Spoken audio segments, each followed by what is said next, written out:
But what a lot of people I think forget is the Pristine 10 actually has a different label that has gold and this and that. And when you see one in person, like oh my gosh, like it like is actually like super super cool. And my card of the week is the T17 with the beautiful beautiful swirl. Look at that swirl game right there. Swirls get girls.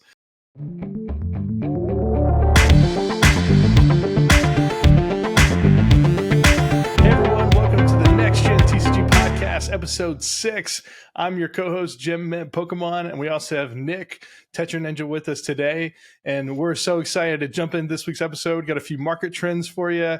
The main topic this week is going to be focused on auction houses and kind of the variety, this, that, and the other. But first, we want to talk about a few things Nick has going on related to some of his recent doings in the hobby. Nick, why don't you take it over? So, like Zack said, the main topic for this week is auction houses. And if you guys didn't catch the last couple episodes, I actually have sold my first couple cards ever in the hobby. And because I'm such a newbie, I decided to go through an auction house just because I wanted to mitigate risk. And honestly, I just didn't want to have anything to do with it, the actual process of selling cards. So I shipped my cards over to PWCC. And so my auctions went well, but I actually got a message last week from PWCC that my burn tower ended up not being paid for. I think that finished around like $2,000, which in all honesty, like if they gave me the option, I would actually probably just pull that card. But how PWCC works is once you send your cards to the weekly auction, it is gone. There's no way to pull. And you can probably, if you want to, you could ask them, but like automatically the card just gets relisted to the next auction. $2,000, I would just probably want to hold that a little bit longer. I would probably look for around 3 for that card if I were to sell it privately or through eBay. But it is what it is.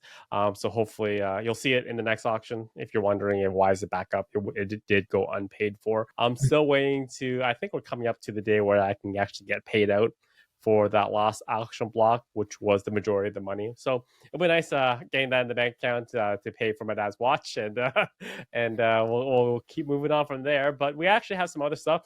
So in preparation for the release of the Scarlet and Violet 151 set that I'm very excited for, I actually decided I'm doing a full binder of that set. So I decided I needed a new binder, so I decided to get this one, which is really cool because I've never seen this binder before. It's actually an Ultra Pro binder. I'm going to do a full review of this binder on our social media, on NextGen TCG, on Instagram, as well as the newly minted threads. So it's quite a bit different from the yellow Pikachu binder that you probably have all seen before. So I'll do like a quick review of it once I get around to it. So if you want to follow us on social media, you'll find my review of it there. And just personal stuff that I'm doing, kind of slowly transitioning myself back into the hobby again. And Zack and I have talked about this copious amounts of times in previous episodes. PSA 9 Watsies, man, it's just it's way too cheap right now, and I'm gonna put my money where my mouth is. I've actually started watching and buying some PSA 9 WotC, speculating on some stuff. I talked about last week. I got like 5 or 6 copies. Our new Rev Blissey. I think the pop on that is like 11 PSA 10s. So I have like a ton of those, but I'm also gonna start like speculating on some other of the PSA 9 first edition WotCs as well. Yeah, Dan Ketchum had a really funny video. Like, I think he made a post it yesterday or a couple days ago, and it was like, the Japanese, and it was like the modern markets where it's all at, this and that. And it was kind of like a troll video where he goes through and literally shows like you can buy like a Moonbryon for this, or like a Neo Discovery like first edition Hollow Moonbryon or Umbreon for this. It's like they're the same price. And he just like goes through and he's like, the whole video is like, buy modern. But clearly he's like in the back of his head, just like, come on guys, like vintage is too cheap. It's like, it doesn't make sense. And I don't know. It doesn't make sense, man. It really doesn't. And like PSA 9 WotC first edition, Hollow especially, way too cheap. Just you'll do fine if you speculate on some of them long term. But anyways, let's move on to market trends. So we had the Heritage auction that just ended last week, and a lot of the heavy hitters that we talked about like 2 podcasts ago finished. So do you want to talk about some of the stuff that finished? Yeah, I mean, there was some heavy hitters like Tetra said, some real bangers, some grails that a lot of people want to add to their collection if they ever get the opportunity to.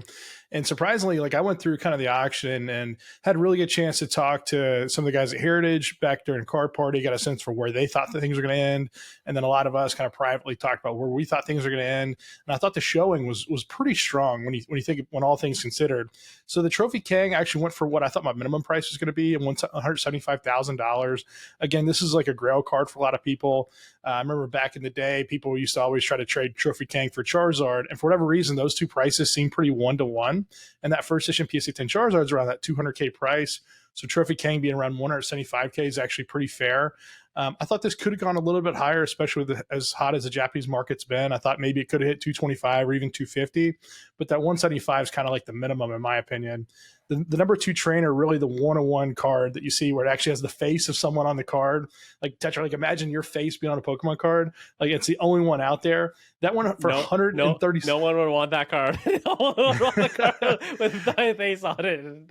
I wouldn't want that card with my face on it. But anyway, I've been Tree Fitty, maybe. No, but that went for $137,500, which is really incredible considering that a lot of the Japanese trophy cards aren't like the 97 or 98 Pikas. A lot of those have been under that sub 100K mark, usually between that 50 to 70K range. A little bit lower if you're getting into some of the more modern trophies. But for that being like a 101, 137K, like either you own that card or you don't. So there's no other comparable copy to go for it. And they rarely pop up. I think I have one other friend with a copy. And so seeing that kind of get close to that 150K mark, it's a very strong showing. And then another huge card is a Snap Gyarados. So remember last week we were talking about the Snap Coughing that Jim at that 9.5 went for right around 50K. Well, the Snap Gyarados hit 87,500.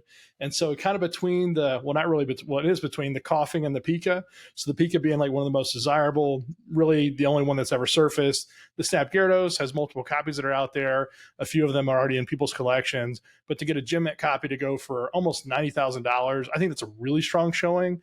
It's kind of one of those higher tier modern cards. What's your opinion on the Gary? I think the last sale that I saw, public sale, was the one that Max Mofo bought. I think he paid like 50 grand for it. And we talked about this before, that we think like 50 grand is like the absolute floor of, regardless of like, I wouldn't say regardless, but based on condition of like 7 or higher, like 50K is like the floor for Snap cards. So I would actually, to be honest, like after the CGC news dropped, I expected that card to be a little bit higher, just because Gyarados is it's a very popular Pokemon along with Magikarp. But based on like, I was completely opposite end of the spectrum with you with the Trophy Kang. I saw that card finishing around like 125. Oh wow! So I was actually blown away that it actually ended up at 175. So good on that seller to take advantage of the market. It is only a pop 12 card in PSA 10. The number 2 trainer at 135 is, I think we speculated. Once again, we talked about it when we previewed it. We speculated around 125 as well. So we were fairly close with it finishing at 137. One of the more interesting cards, because we were in that time of like transitioning of CGC changing the grading policy, was the CGC 9.5 first edition Charizard that finished up at 87,500, which obviously will get bumped to a CGC Gem Mint 10 soon. I think the window to resubmit your cards for reholdering and the upgrade is around next week to CGC. So obviously that makes it a CGC 10 for 87,000. PSA 10 Charizard sitting around 200. So let's talk about that, because I think that's a really important topic to talk about, the difference of CGC 10, previous CGC 9 versus the PSA 10 market. And that's like one of the biggest things that's always baffled me in this hobby. Like a good price for a PSA 9 first edition based Charizard is probably between 16 and 19,000 right now, and the PSA 10 is consistently around 200,000. So there's probably 4 or 5 sales of that price in the last like month. Most of them are private, and so when you look at the price disparity there, and it's really been that way for the biggest cards like for years. So think like T17. We're talking about Typhlosion, card number 17, and first edition Neogenesis. Like probably 50K card, 35 on a bad day. And I know offers higher than that have been declined sort of during the hype period. PSA 9, probably 1,500 at auction like a week or two ago. maybe like a 2K card right now. So you have these massive gaps between the PSA 9 and PSA 10. And are we saying that like one little scratch here is worth like 10x? Are we saying one little corner neck here, one little shift of centering is this and that? And people want perfect. And you got to keep in mind, a Gem Mint 10 is not a perfect card. A PSA 10 does not mean the card is flawless. A PSA 10 just means the card is in one of the highest conditions, compared to everything else. And if you look at the grading standards, it'll actually kind of say where, you can have like one or two like minor flaws here and there. And so when you have this massive gap in between, you really create the opportunity for competition, whether it be Beckett or CTC, to come in and say, hey, we have a 9.5. Or, we have a 10 scale that's a little bit lighter that sort of accommodates that gap between the 9s and the 10s. Because really, should every card either be 19,000 or 200,000? Probably not. And so this 87,500, to me, is just an incredible sale. I think it's a really strong showing in the market to say that there's a price in between that people want to buy at that's not at the top, and it's also not at the bottom. I think it's important to understand that even though that card is going to be bumped to a CGC 10, it's important to understand that not every CGC 9.5, which would transfer and cross grade to a PSA 10, and vice versa as well. So it really comes down to the grader. There are some PSA 10s that wouldn't grade to crossover to the PSA 10 now, and vice versa. It's kind of an interesting market that like Beckett basically just owns now. They are the only major card grader who can offer like a perfectly grade card with their Quad 10 black label, which is you probably have like held like a black label like Quad 10 before, right? They're pretty cool, man. It's like literally the black labels, like it's like whoa, that's like kind of cool. I get why people love that card, like love that grade. It's mostly in just like Japanese, because Japanese print quality is just like bulletproof. But yeah, I don't know, man. Like I feel like the seller. If I was a seller, I honestly would have probably just waited. I don't know if I would have just waited to get it into a 10 case, because maybe you're just like capitalizing on like more casual people in the hobby, or even just like don't sell as this transition is so fresh. We talked about like when the news break, like eventually further along down the road, because we live in a 24-hour news cycle and people forget things very quickly. Eventually, I think this storm of people understanding that a lot of these CGC 10s now were previously CGC 9.5s, that eventually the people are going to forget about that. And then people are just going to say, oh, it's a 10 card. It's a Gem Mint card. So therefore it should have a close premium or a close like comparable to PSA 10 cards. What do you think? Well, like if you were the owner of the CGC 9.5, what would you have done? I like the idea of auctioning it today, sort of before the change. I think that there's some alpha that people can capture, sort of being one of the first. And a lot of people, when the announcement was made back in June, a lot of the 9.5s, they jumped up 50% like right away, like day of, and they cooled off a little bit a few days later. So I think that there's going to be sort of this surge initially, and it's going to take a lot of people time to get graded. Not everyone's going to have cards day one. Not everyone's going to have cards, week one, week two. But let's say that the whole market's able to get their cards graded by the end of August, or maybe by the end of pick a date, what have you. And then the people that sort of want to capture some sort of premium right away are going to auction. They're going to do what they do. Then over time, I think those prices are going to dip a little. Then they're going to come back up and kind of restabilize. Because again, like you said, people want a 10. I think that there is a huge gap between the PSA 9s and PSA 10s. And I think the CGC 10 is going to capture. Do I think that the CGC 10 is going to pass the PSA 10 price? My personal opinion is no. I think that the people PSA has such a strong foothold in the brand, and people really like that. You got to keep in mind that CGC still has that Pristine 10 that's sort of one step above the CGC 10. And so I think the CGC saying, hey, we actually have a grade that's a little bit higher than that, is kind of their way of saying that we do have some sort of quality element that could be better than PSA 10. It could be the same, but it could be a little better. So they're kind of saying right away, like, hey, the CGC 10 isn't the best grade that we offer. And I think that alone will sort of suppress the CGC 10, like the Gem Mint grade, from ever sort of surpassing the top grade of another company. Because keep in mind, a PSA 10, that's the highest grade PSA offers. There's nothing better than a PSA 10 as far as a PSA 10 grading standard. It could be a perfect card. It could be sort of a weak 10, if you know what I mean. So one of the biggest questions I've had over these last few weeks is, where are the new Gem Mint CGC 10s going to price? And I think this is our showing for 87,500. I thought that was an incredibly strong showing. and it's to me it's signaling the market really wants something in the middle. Once again we are on different ends of the spectrum, because honestly, Yeah, I thought 87,000 was a weak showing, to be honest with you. really. Yeah, but who knows? We don't know. What do I What know? what do you think it would have gone for? Like, what were you expecting it to go for? I expected at least like a 120, at least around 120. there. I thought 87 was just like, man, that's Yeah, I talked tough to a sell. few. I talked to a few of the potential bidders, and I think that the edgewares and corners were pretty nice in this card. But the I think the Halfa had some scratches, and then I think the Halfa scratch is what kind of kept it from going to that 120 or that higher bid. Uh, Mhm. and so it kind of depends what people like value.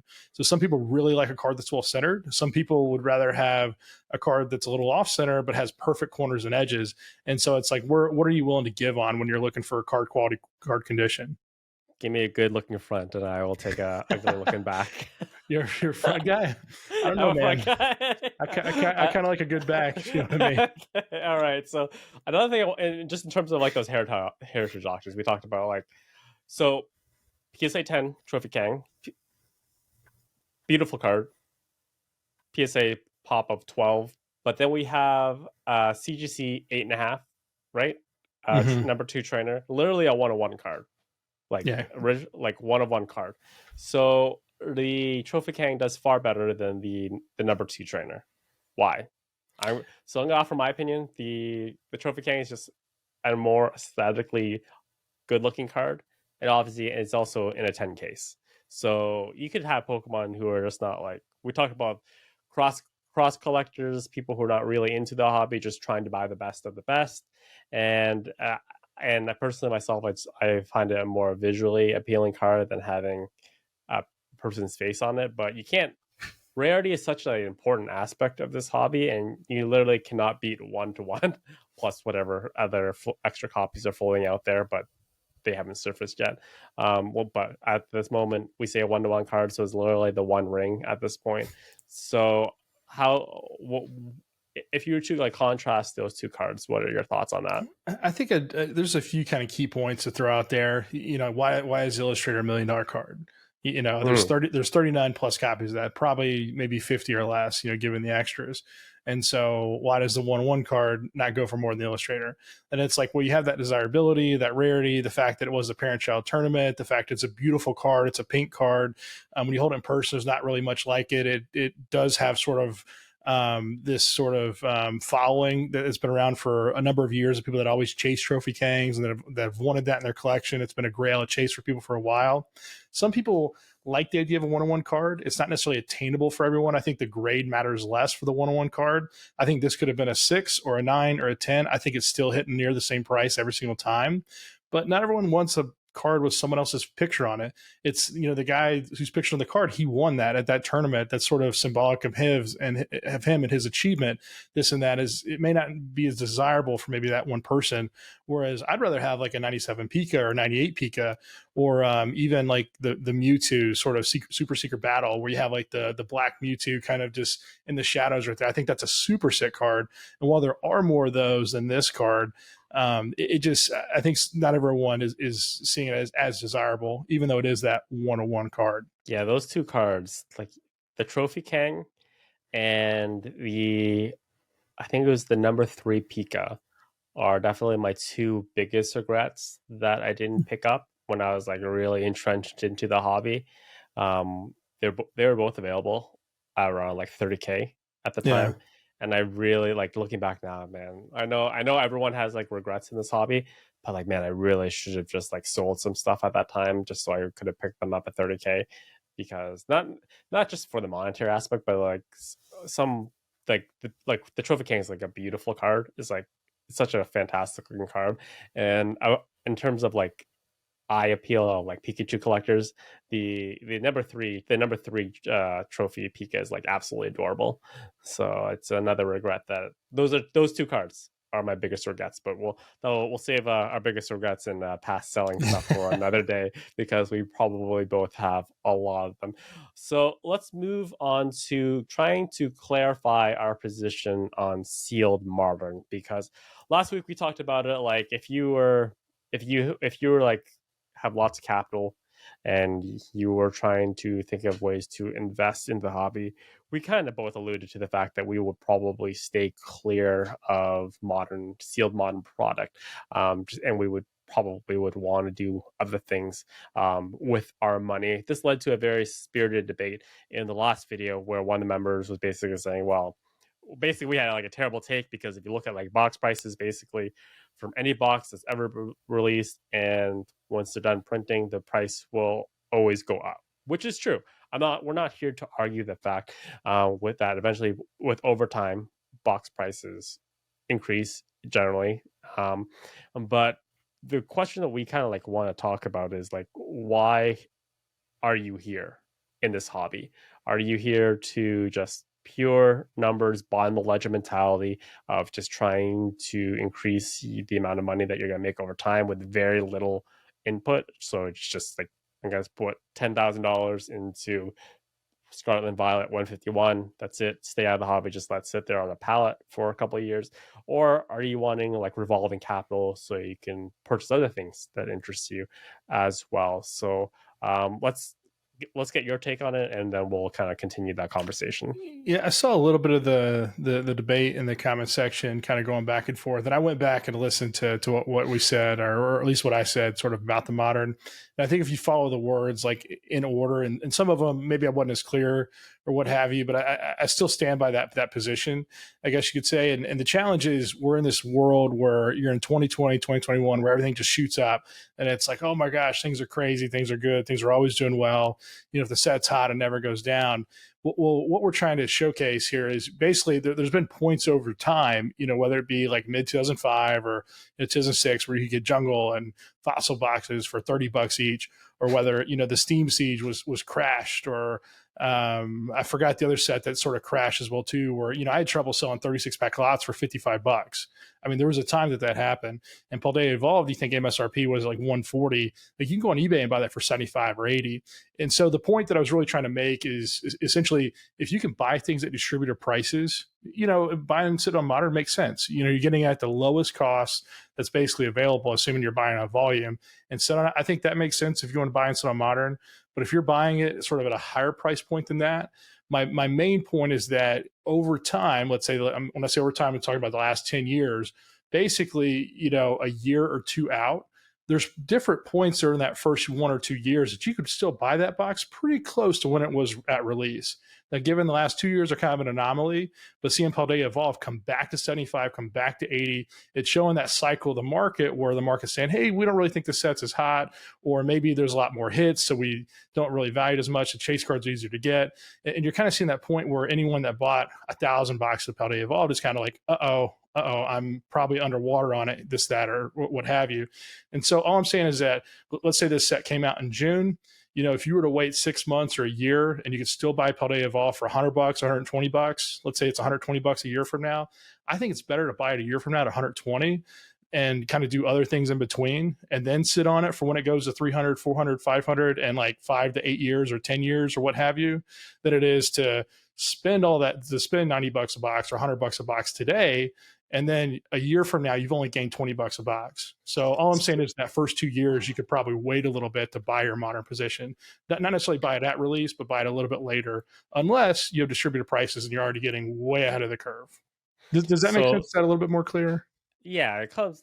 I think what the important thing that we want to stress is basic opportunity costs. So you can, if you develop core fundamentals of this hobby and understand the basis of what you're going to do better with over time, you're going to do much better knowing that than just like buying a bunch of sealed modern. Like, and I would also say like you'll be buying stuff that you're enjoying to buy as well. So like, I know like how many pallets of modern do you actually need to feel fulfilled?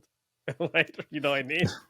Like, well, are those pallets making you happy? Just sitting in storage and just sitting there.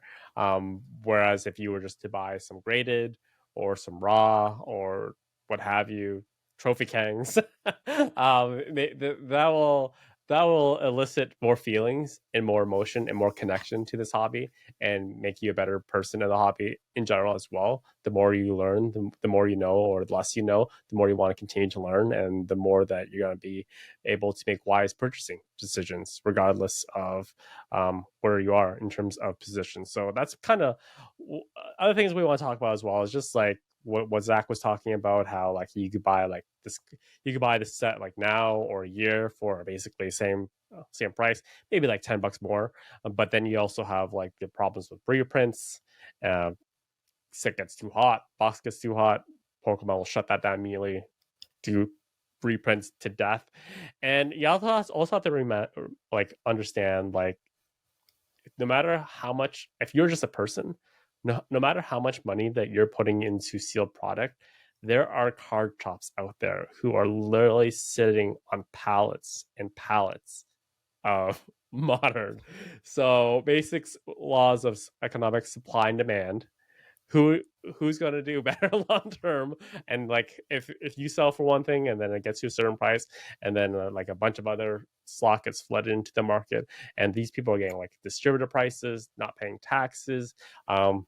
They have much lower eBay fees than you as well, because they sell a lot more. This is something I was listening to Dan. I was listening to like the Poker Radar podcast, and recently like Dan was on there.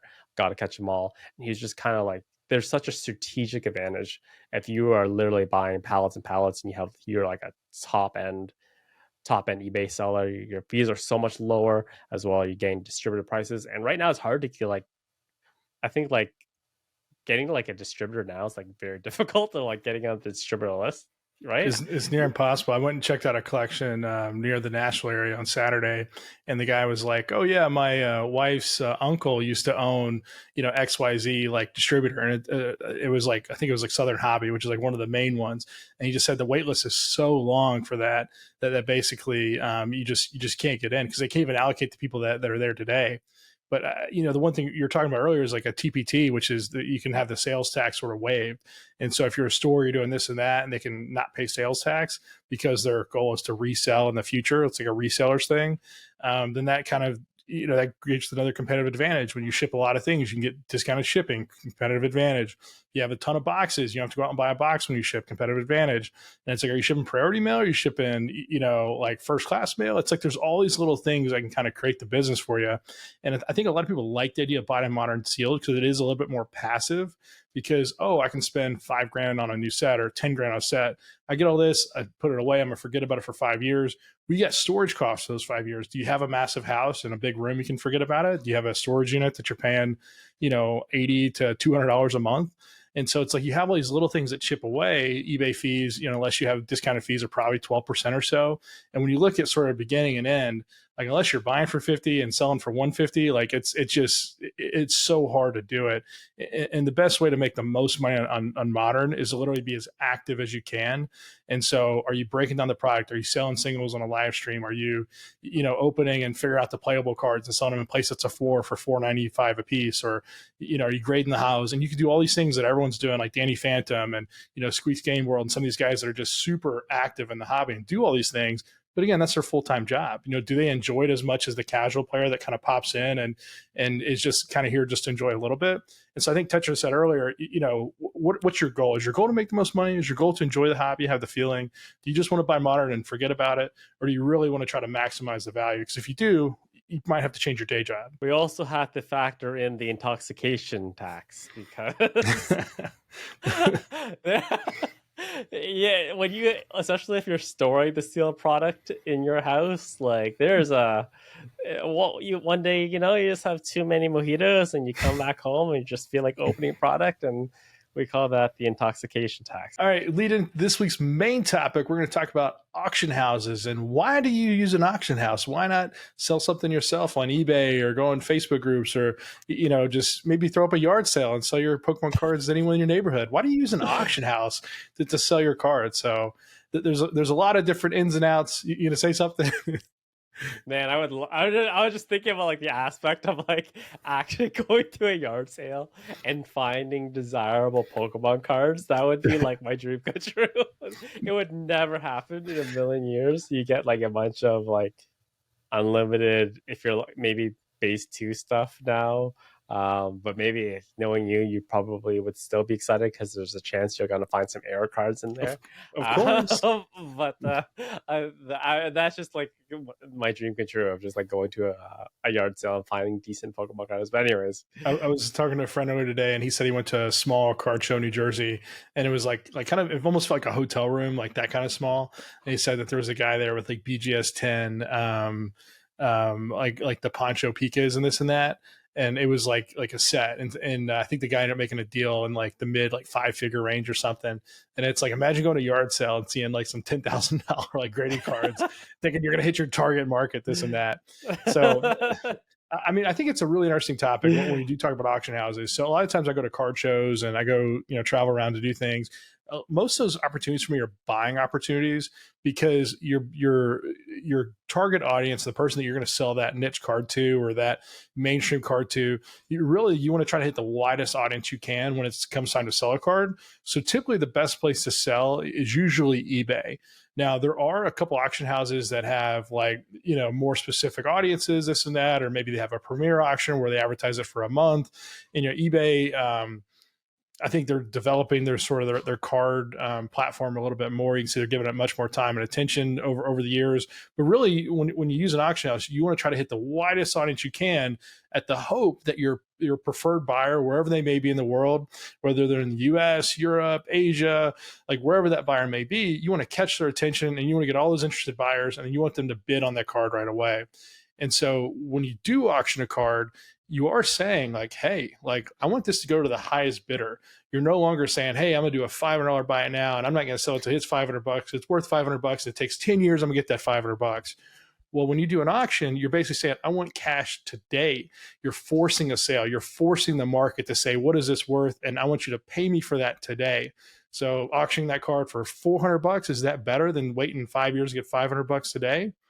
I think a lot of people would say yes. I think, getting cash right away is a primary feature of the auction house that can help fuel your collection and help fuel your buying, rotate your capital.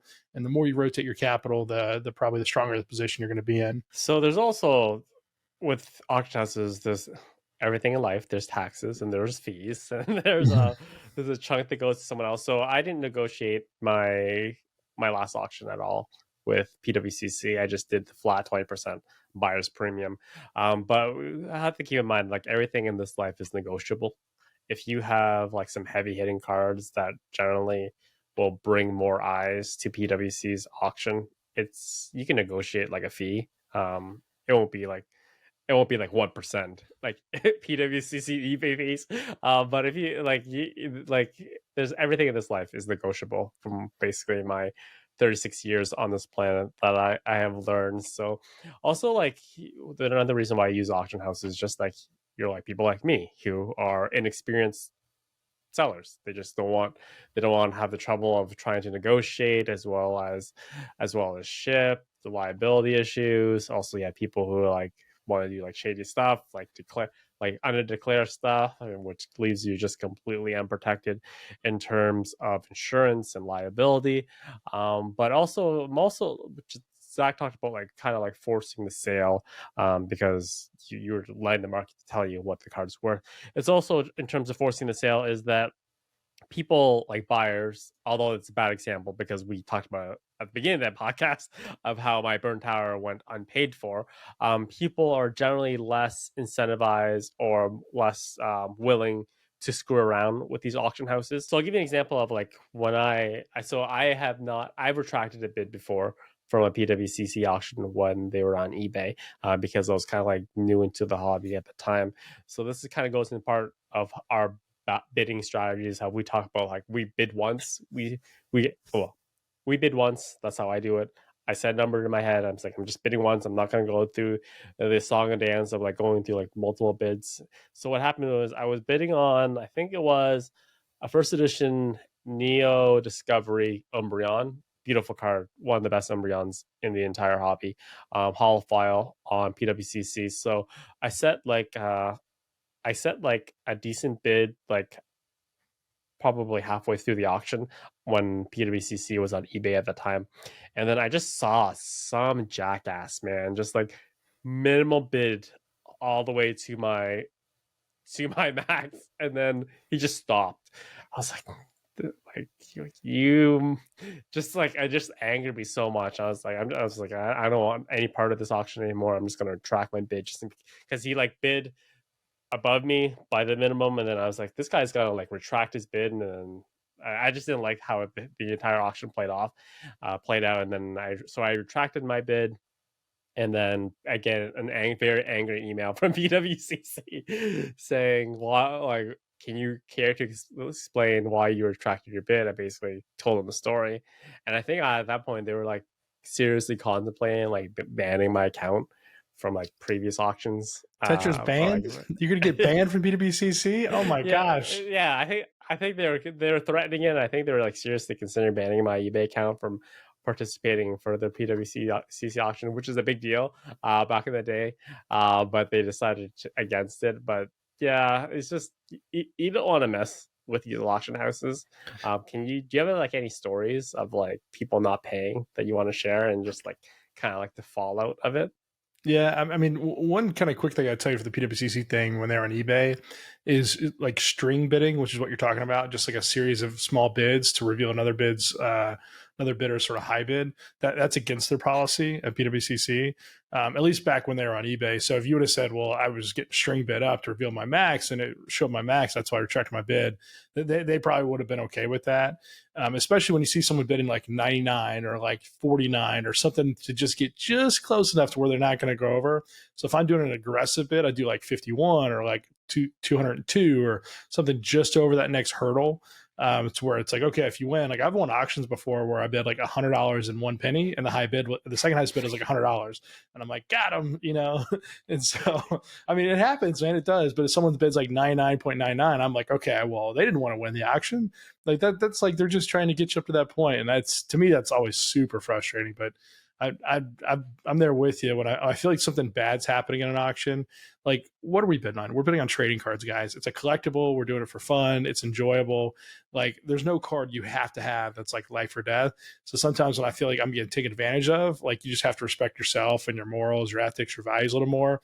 And I just said, hey, you know what? This is in the auction for me. I'm going to pull out. And even cards that I've wanted in the past that are like pot 4 or 5, like something like negatives happen with that card or with that seller. And I just say, hey, like, that seller can sell that card however they want to do it. I want nothing to do with it. I don't care who buys that card, but I'm not going to participate in any sale with that seller because I think they're doing something nefarious.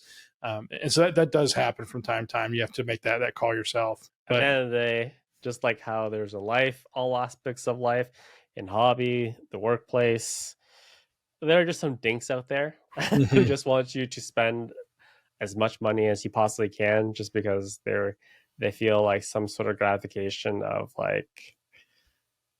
making you spend more. It's like that guy from Storage Wars, the Yup guy. I've already Yep. forgotten his name, but this point, it's just trying to bid you up just to remove some capital in your pockets, so you possible, or just they just feel like they get some sort of satisfaction of making you spend a bit more than you wanted to. Like, one thing that always blows my mind with auctions is like, I'm just going to give like a stock market example. Okay. So stock market, like the stock basically has like all the knowledge factored in, like you have sort of whatever that price is, it's what people are paying for it. That doesn't necessarily mean like the actual value of that stock. You could value it lower, you could value it higher, this and that, but it doesn't necessarily mean like that's where you price a stock at.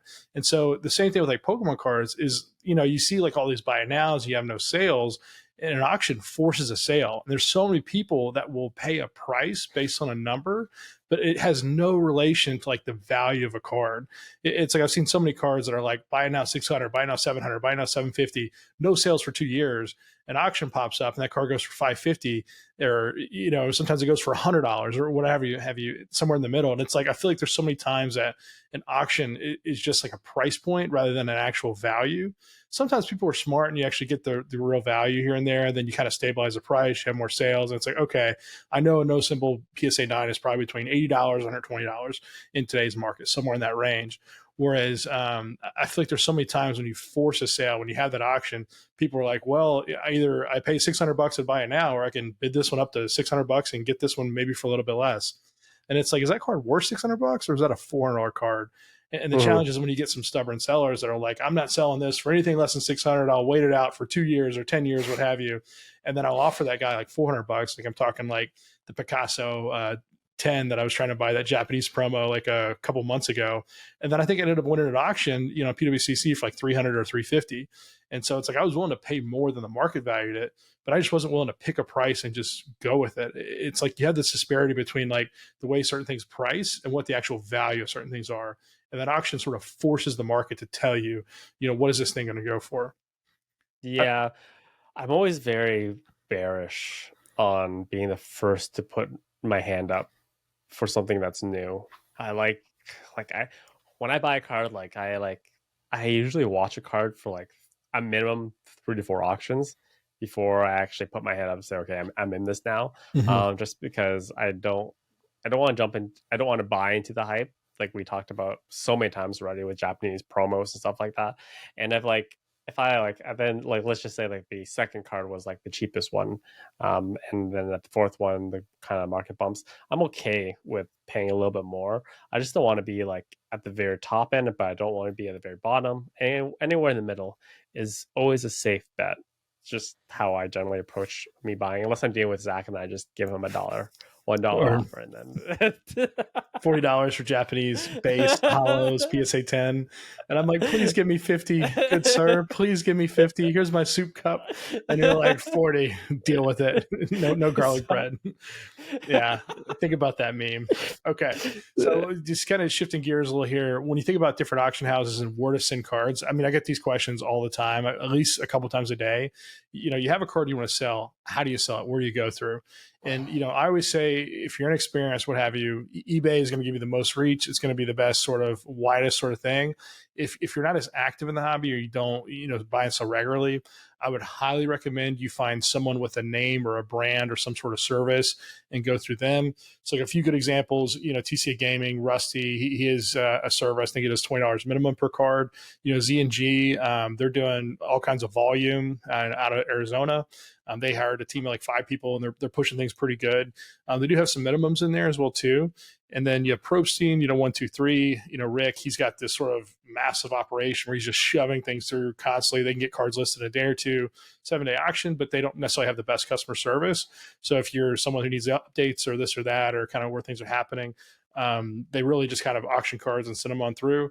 Then we have other friends, as well. So like Nick, Old School Pokemon, he'll do some, buy nows or auctions, and he has pretty good rates. And then Dan got to catch him as like an eBay vault, this and that. And so none of those people have asked us to advertise for them. These are just people that I know do all kinds of volume, throughout the community.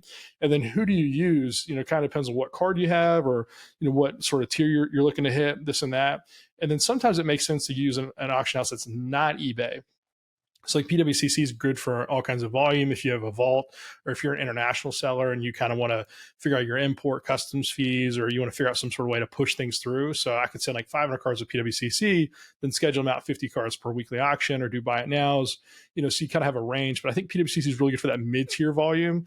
Again, they have base fees, so I wouldn't auction cards that are like $30 and lower. But if you're doing a really, really high-end card, you either want to go to Premier Auction, or you want to consider maybe another avenue to sell.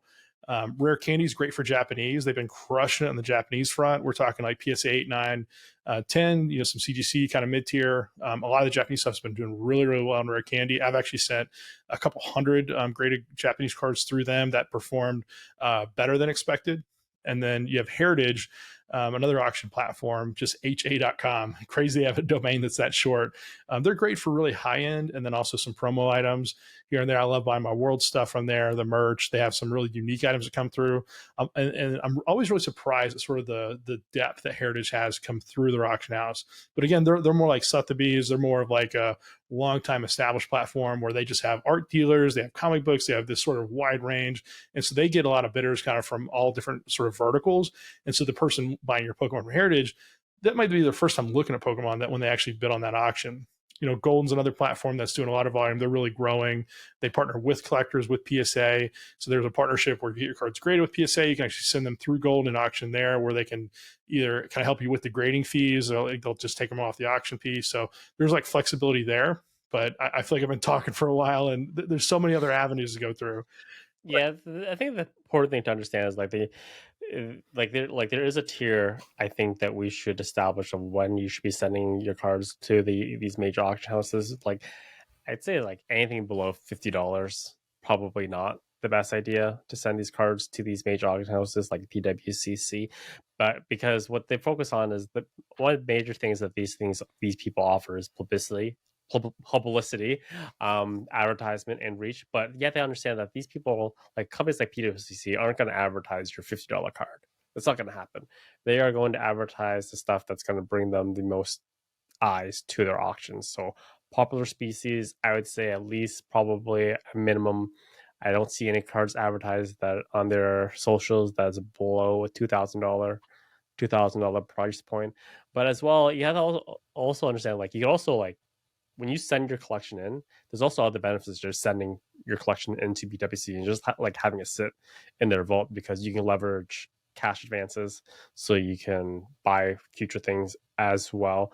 I have a couple cards still in their vault system that I don't really want to send to auction. I would just rather just sit on for a while. And yeah, it's just it like you're more in tune to this. Like, what is the minimum price that you would not send a card to PWCC? I think, $50 makes sense. Like there's sometimes I've auctioned a card through them for like 15 or $20, and it's like I could have like put that card on my eBay for like $8 by now, and it would have like been better. Or like you look at sort of all the different times and shipping and this and that, it's like it's kind of tough. I think you made a really good point with the cash advance piece there, and I had a friend recently say, why not take a cash advance every single time? Like it's time value money. It's free, like interest free money that you can get right away. Again, they usually only give you 50% of the value up front. But like if you have any use for that money whatsoever, whether you're going to sell that card and put it in the stock market, or you're going to sell that card and buy something else, or you were just even going to put it in like an interest bearing like account on your end, like if you get that money 30 days ahead of time, that's extra 30 days you have that money. And so someone gave me that argument one time, and I'm like, oh, dude, I'm going to do that every time now. It doesn't matter what card I'm sending where. Why wait to get paid when you can just go and get some of the proceeds up front? That's one of the biggest challenges with auction houses today is getting that capital sort of from the auction sale. So PWCC has been really good. They give you kind of funds on account like same day for stuff in the buy it now. I think you're paid like 5 days after like an auction ending. Prostine's pretty quick. They usually do within a week or so, and then Rare Candy's pretty good, but they're getting better. They were a little slow initially, but now they're kind of within like a couple weeks. And then Heritage is kind of like the worst when it comes to when you get paid out, and they acknowledge it. They're well aware it's 45 days after auction closes, and so you have to think through like time. We keep talking about time value money, but you have to keep thinking through like, is it better to do something like PWCC where you could use funds on account, buy something, auction something, this and that, where it's like kind of quicker. But if you would get more money overall with Heritage with a certain item, does it make sense to kind of throw in a Heritage, give it the 2 or 3 months it takes? Because again, 45 days after auction closes, Heritage has these big auction blocks where they throw your card in a magazine, they do a print, then you have the auction piece. Like you're talking like a 3 to 4 or 5 month window. But if you're getting 20 or 30% more for that particular item, I mean, does it make sense? So I get that question all the time. Like where would this item perform the best? And I feel like it almost changes from time to time. Like there was a time where like PWCC was the best for this, or Golden was the best for that, or Heritage was the best for this. I feel like it's never usually the same. Like it's constantly shifting. But the best thing you do is have a relationship sort of with all the key players. That way, if you ever get in a pickle or if you ever need to do something, you can always just have those avenues set up. We talk about like payouts and like PWCC is pretty good. I would like if you were to sell. We stress this. You never want to flash sell all your inventory. That's not a good idea. To just like sell everything all at once. Highly do not recommend that. But let's just say you had like a set time frame of like I want to have this capital in my bank account. I would allocate like from the moment you start contacting PWCC of telling them what cards you're submitting to them printing out your label or sending you a label so you can ship the cards to them. I would allocate like 3 months of time before you will have that money available in your bank account. I know that sounds like a long time. It shouldn't take that long, but just like on the safe side, don't like stretch yourself too thin in terms of how much like income you have to move around, I would allocate like good 3 months before you actually get paid out for your Yeah. cards, and that's a good amount of time. Maybe that's because you're in Canada. Yeah, yeah, it's probably why it's a little bit more difficult. I like because there's like the customs form's different, and then my package got held up at customs for a full 2 weeks. It was just, yeah. If you live in the States, like obviously you're better off in general, but I feel like especially if you're international, even though we're connected, to myself, it's you can expect some bumps along the way. But yeah, I feel like for me, in 5 or 6 weeks, I feel like, maybe it takes a week to ship there. It takes like maybe a week for them to process getting involved, depending on like how busy they are. 'Cause sometimes they get really busy and it takes like 2 weeks. And then I think sometimes when I send a card to auction, it's maybe up to 3 weeks before it actually auctions. Then you have a preview, then you have the week auction, it's like a 10-day auction. Then you get paid. It used to be like 10 days after that. Now it's like 5 days after that. So you're actually probably right, like 6 to 7 weeks, maybe for like domestic. So yeah, I think 2 to 3 months is probably fair, especially if you're getting them to send you a label. It's like when you contact them for a label, it's not like you get a label like right away. Like sometimes it takes like a little bit. A couple days. It took a couple Yeah. days before, because what happens is when you send your, so how myself, I sent the list of cards. I was saying this is what I value at my representative. Representative sends that list to the insurance company, and then the insurance company okays it, and then they send you a label, and then you have 5 days to send that label from when you received it. Otherwise, the insurance is void. It's very stressful. It's a very stressful situation. It's actually longer than that. They told me, the guy's like, it's actually longer than that, but we just tell people 5 days because then people are just more incentivized to like get that package moving as quickly as possible. Yeah. But yeah, it's just it's a process, and having a border between myself and their offices adds an extra hurdle. But like I said, generous 3 months, I would say. All right, so moving on to Collector's Corner, my favorite section of the entire podcast, because we get to show off some stuff that we own and we get to talk about. So we talked about the Ampharos last week, and we all know Zack's favorite artwork in Pokemon the Hobby is the Jungle Jolteon, for good reason. Chose well, I think, in terms of that aspect. First, so I have a jungle card in my hand, which I personally think is the best artwork from Jungle. I want you to take a guess. What do you think it is?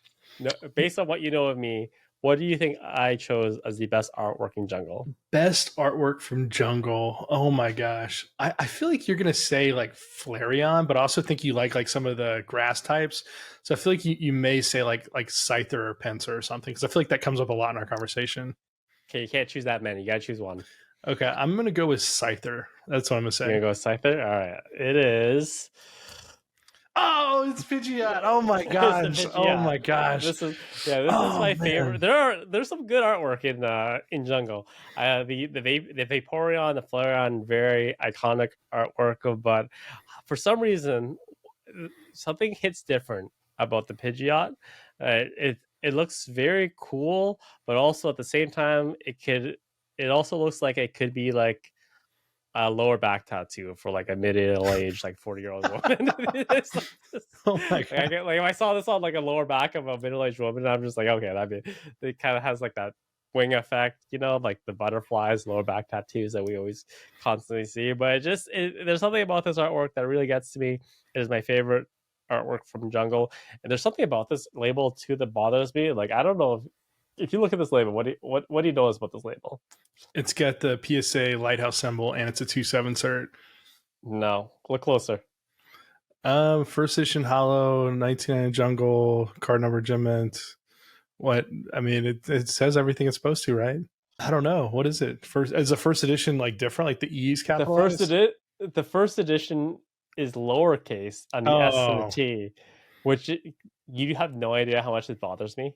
But I'm too it's not worth getting the card recased, because it is the only Jungle card of Hollow that I own where that S and T is lowercase, and I've never seen it again in any of the cards that I've owned. But my eyes immediately got drawn to it when that happened. Well, that's been recased already, because the lighthouse label came out after the 2/7 certs.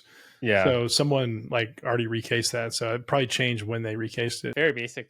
It's like we're talking like the meat and potatoes of like the hobby when we talk about Mhm. first edition WotC. But yeah, I decided to go first because Zach is bringing the absolute fire, literally. We spent a lot of time talking about CGC, the Pristine label. So let's see it, Zach. So I'm going to show you something before the Pristine label, just to set the baseline, just to set the standard. So this is the new CGC label. So this is the Claire's Mantine. This is from my personal VS set. You can kind of see the label there. It's actually a really nice piece of paper. I think sometimes like you look at it, you're like, oh, I don't know, but it's actually like that's the new label essentially. But what a lot of people I think forget is the Pristine 10 actually has a different label that has gold and this and that. And when you see one in person, like oh my gosh, like it like is actually like super super cool. And my card of the week is the T17 with the beautiful beautiful swirl. Look at that swirl game right there. Swirls get girls, and it's got the red dot error right here. So it's again that it's that 1 of 1 red dot error.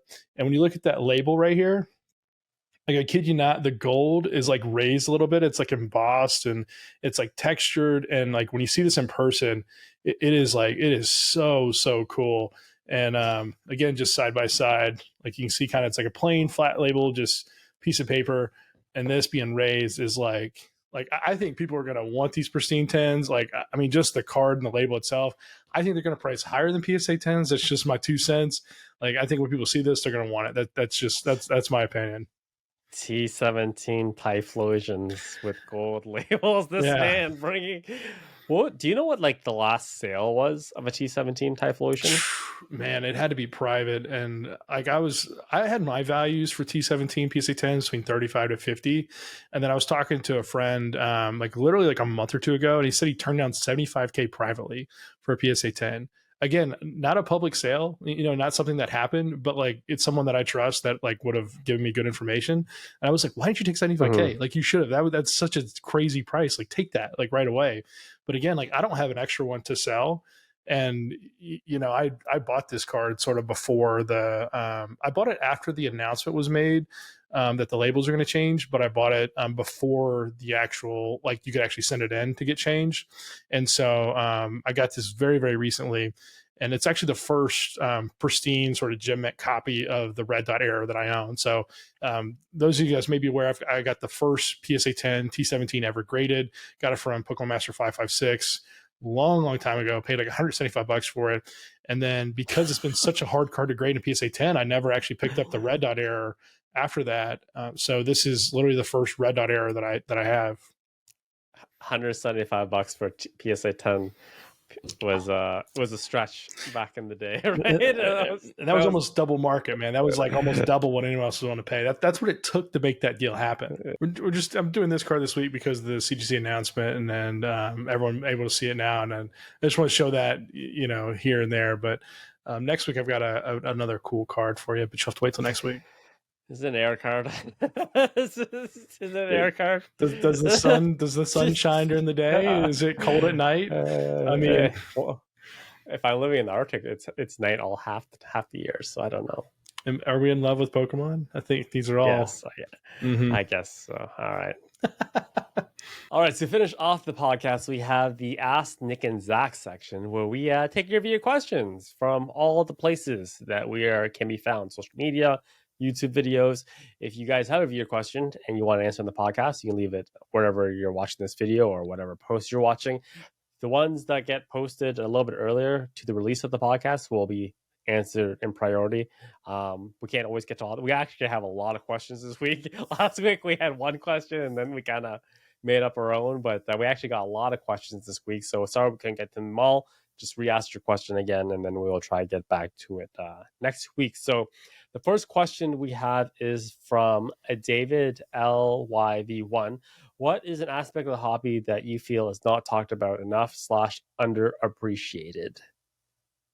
Man, if I were to take that one right away, I'd say the in-person events, literally going, meeting your friends, see them at an event, finding people you connect with in the hobby that you relate with, looking out for their goals, having them look out for your goals. I kid you not, I don't know how many times I go to a show and someone's like, hey, Zach, got a cool Jolteon for you. I got a cool error card for you. And it just makes the hobby so much more like fulfilled and like wholesome. And so it's literally the relationships, but a lot of those develop from the in-person events. When are we going to get you to an event, Tetra? When my dogs no longer need supervision, and then I can get a babysitter to watch them, because dogs, man, they keep you anchored to the house, just like babies and children. They make things difficult, but we will try. I'm going to get to one of these events eventually, and we talked about before. We'll probably do a live podcast at the event. Take some of your questions. Maybe we'll open some packs, all that good stuff. Don't you worry, Zach. I'll haul my butt to an event once in a while. Just to answer David's question on my personal side. So if you guys didn't know, I come from a content creator background, mainly focusing on gaming on YouTube, Let's Play walkthroughs. I still think, based on how large this hobby is and just the brand itself as Pokemon, the content creation side of Pokemon is very much underserved, whether it's in like social media, YouTube videos. There are some great creators out there who are doing amazing things. Leonard, PokeRev, Pat Deepak Flynn. Monster, Pat Flynn, Deepak Monster, doing amazing stuff. I just don't feel like there's enough of them. I don't feel like there's enough content to serve the scale that is Pokemon and this hobby. Some of the more like the largest, like some of the more influential people in this hobby that we know, we've come across before, we talked to, they kind of like operate kind of like in the background of everything. I feel like if we can just like pull back the curtain just a tiny bit, because obviously everyone likes to have their own privacy, and when we're dealing with the aspect of collecting, sometimes you want to keep your collecting goals a little bit secret until they actually happen, because you don't want to kind of give a hint of what you're trying to buy. But I feel like I think as a community of like Pokemon creators, there's still another level that we can reach.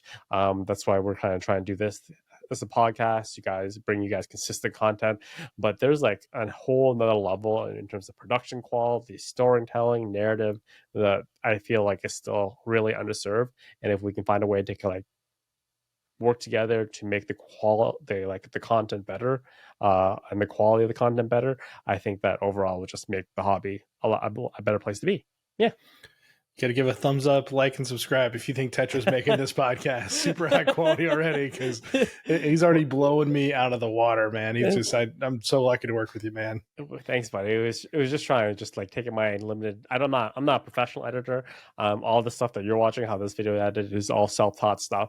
Maybe if we become big enough, we can actually hire a professional editor, hire Chris B to make us a professional podcast. But as of right now, we are not profitable yet, so we're just doing what we can with what we got, and I think we're doing a pretty good job. But yeah, let's move on to our next question, which comes from Gem Cases. Pokemon has had numerous collaborations with high-profile companies throughout the years, but in terms of merchandise and trading cards, speaking specifically about the card aspect of the business, are there any collaborations you personally would like to see and believe result in tremendous success? I'll let you go first. So I've got a lighthearted answer for you, Colton. Shout out Colton, good friend of mine. I get to see at the National every year when we go. I think Pokemon should collaborate with KFC, and they should have like Pokemon themed like chicken wings, or like eat a Pika wing, or I don't know, a little Squirtle, I don't know, or something. I think that'd be like pretty funny or hilarious. They did Burger King. Why not do KFC, man? Get a little chicken. It's one of the dark aspects of Pokemon. It's like when you're watching like the anime series and they're like eating meat. Like, what are they eating? Are they eating like Magikarps? Or are they eating Tauroses? Are they eating milk tanks? Drinking milk tank milk? These are untold stories that the Pokemon Company will never actually kind of elaborate exactly.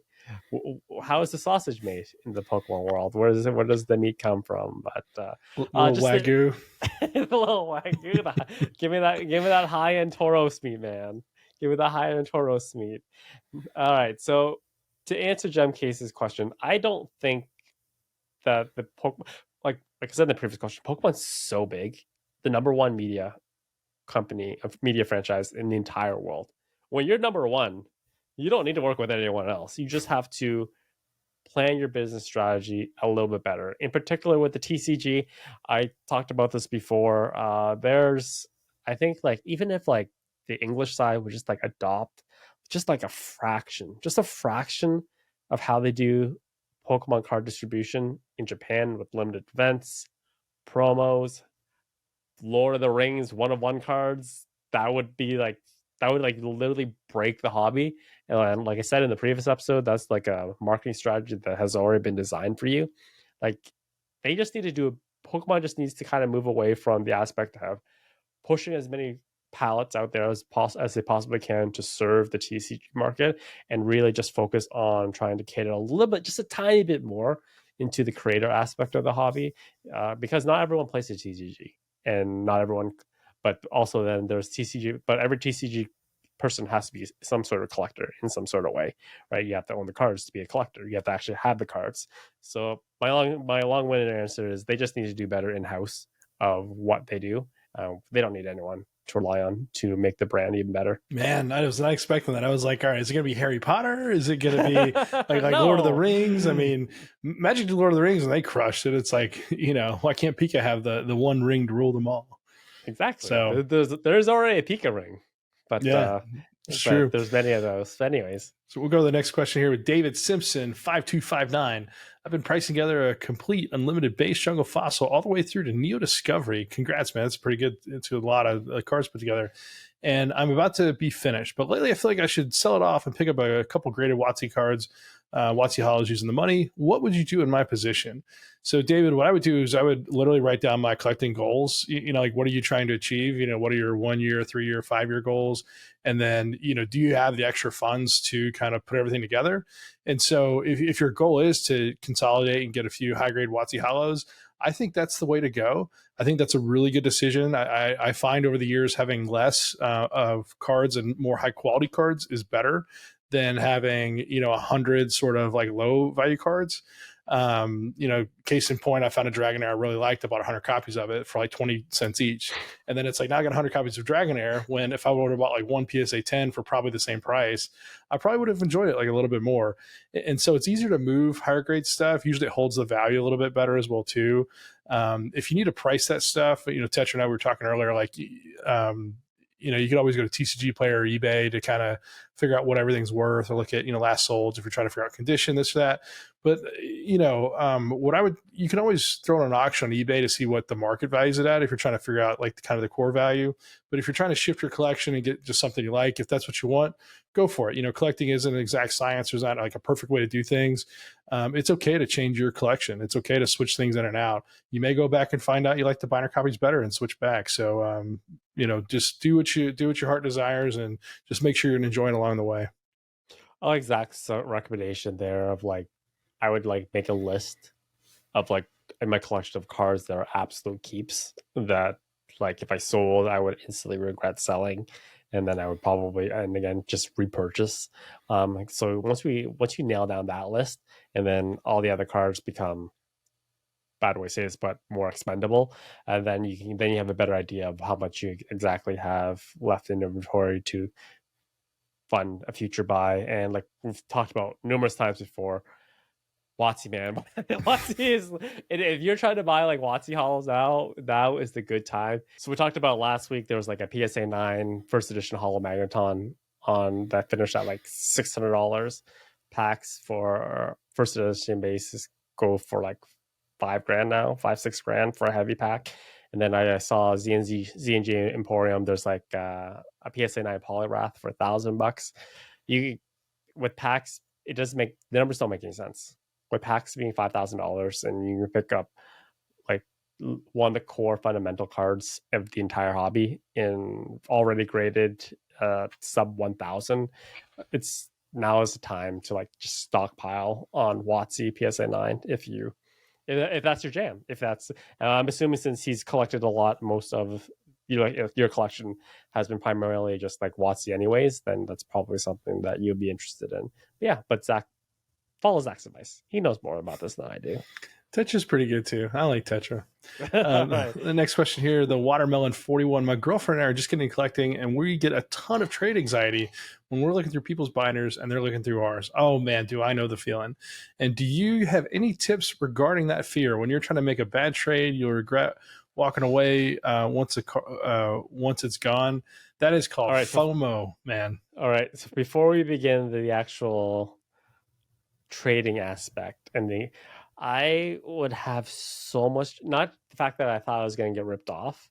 I just have the anxiety of people touching my stuff. Ooh. I don't like people touching my belongings that I personally own. I don't like I don't like my wife being in my office like when I'm not in my office with me. She like, I see her walking out of my office like, what are you doing? What are you doing? And I was just like, and then like my friends as well, like my office, like when we have people in our house, like close friends who we sometimes people need to use the bathroom upstairs and stuff like that. I'm just like, I've straight up told people like my office is like off limits. Please don't go in there. Anyways, so I fully understand that whole anxiety aspect of letting people rifle through your binder, especially if you've cultivated like a very meaningful collection. Yeah.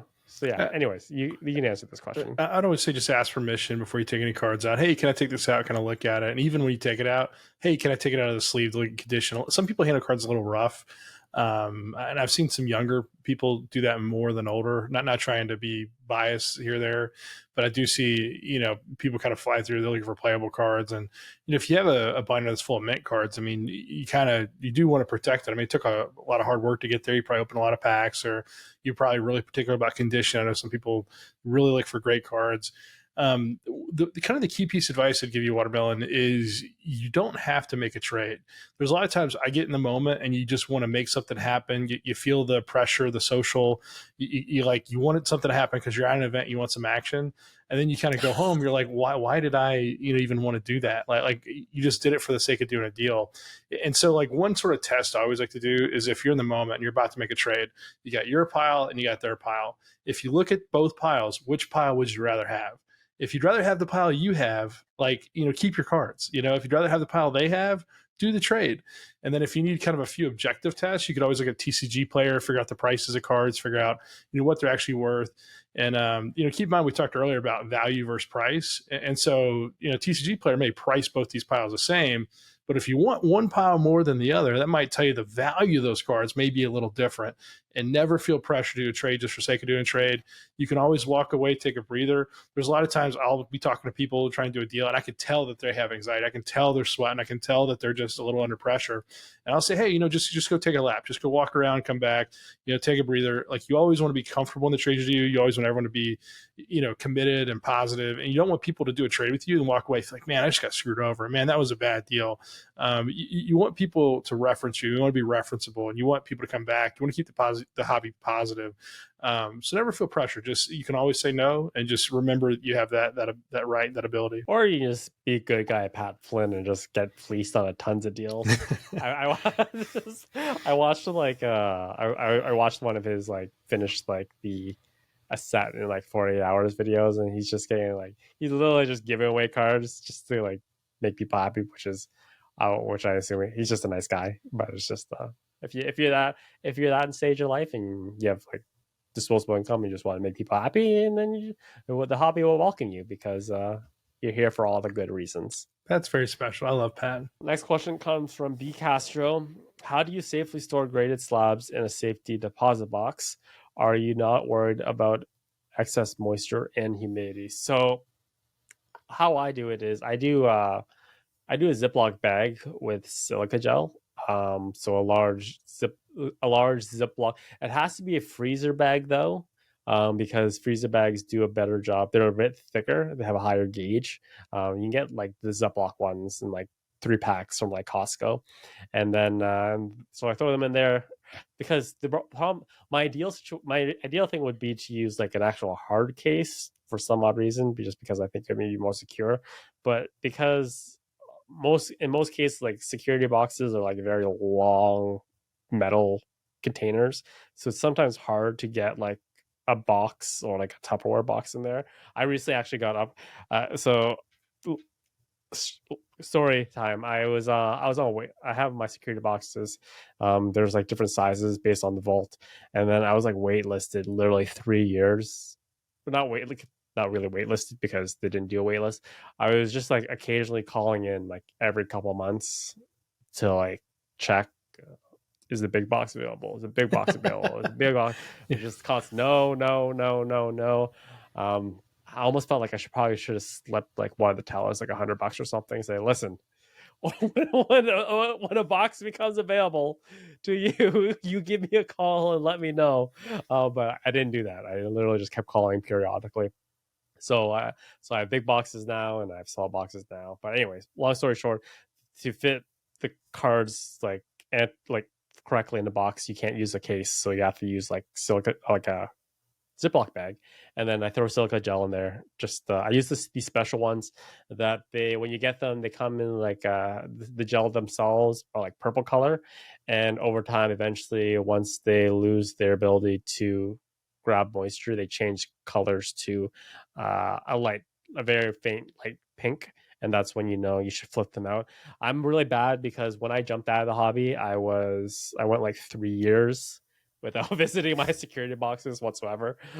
So when we started rolling out this podcast, I need to pull cards for our collector's corner. I was like, oh man, I spent like $100 in gel the other day. I was just like, I ordered like $100 worth of sickle gel just to kind of rotate the ones that have lost all the properties of absorbing things. And then one thing to note is that safety security boxes also they run the risk as well. So like horror stories of like banks like just like emptying your safety security box without telling you, your inventory going missing. It's not something that's common, but there have been instances of that in the past. So probably just like the best thing you just do is like if you have security boxes, you just don't assume that they're permanently always going to be there, like whatever's in those boxes. Especially just like check in once in a while. Don't do a stupid thing like I do and like go 3 years without checking your cards. I eventually, once in a while, just like do a check-in of your inventory just to make sure that everything is good. Because if something goes missing, the quicker you identify that it's missing is the better chances that it's going to be recovered.